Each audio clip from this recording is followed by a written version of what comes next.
மகாநதி அடுத்த வர எபிசோட்ல பார்த்தீங்கன்னா, விஜய், காவேரி கார்ல பார்த்தீங்க அப்டின்னா, தன்னோட பொண்ணு காவேரி தேடி அலையுறாங்க. அவங்க பார்த்தீங்க அப்டின்னா, இந்த மாரி விஜயோட சித்தப்பா வந்து டிபார்ட்மெண்ட்ல ஒரு தெரிஞ்ச ஆளுங்க மூலியமா, அவரோட கார் எங்க இருக்குன்னு சொல்லிட்டு, ராகவோட கார் எங்க இருக்குன்னு சொல்லிட்டு ட்ரேஸ் பண்ணிட்டாங்க.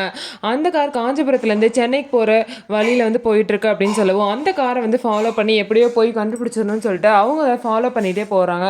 அதுக்கப்புறம் பார்த்தீங்க அப்டின்னா, ஒரு நேரம் வந்து அந்த ராகவ் பார்த்தீங்க அப்டின்னா, கார்லேருந்து இறங்கி இந்த மாரி அவங்க ஆளுங்க சொன்னது கேட்டு ரொம்பவே ஷாக் ஆயிட்டாங்க. விஜய் வந்து என்ன தேடி வீட்டுக்கு வந்திருக்கான் அப்படின்னா எப்படி வந்து அவனுக்கு தெரியும்?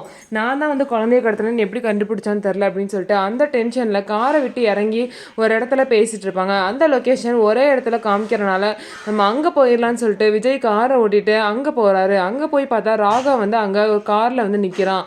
ஸோ காரை நிறுத்திட்டு நிற்கவும் அங்கே போயிட்டு ராகவை பார்த்தீங்க அப்படின்னா அடி அடி நடிச்சு எவ்வளோ தைரியம் தான் என் பொண்ணை வந்து நீ கடத்துவ, என் பொண்ணு உனக்கு என்னடா பண்ணா, அந்த குழந்தை உனக்கு என்ன பண்ணுச்சு அப்படின்னு சொல்லிட்டு அந்த ராகவை போட்டு அடிச்சு அதுக்கப்புறம் அவங்க குழந்தையும் வந்து விஜய் வந்து பார்த்திங்க அப்படின்னா காப்பாற்றிடுறாரு. ஸோ இதுக்கப்புறம் ராகவ்னாலையும் பசுபதினாலையும் என்னென்ன பிரச்சனைலாம் வரப்போகுது அப்படின்னு சொல்லிட்டு வெயிட் பண்ணி பார்க்கலாம். நம்ம வீடியோ உங்களுக்கு பிடிச்சிருந்தா நம்ம வீடியோவை லைக் பண்ணிவிட்டு பாருங்கள்.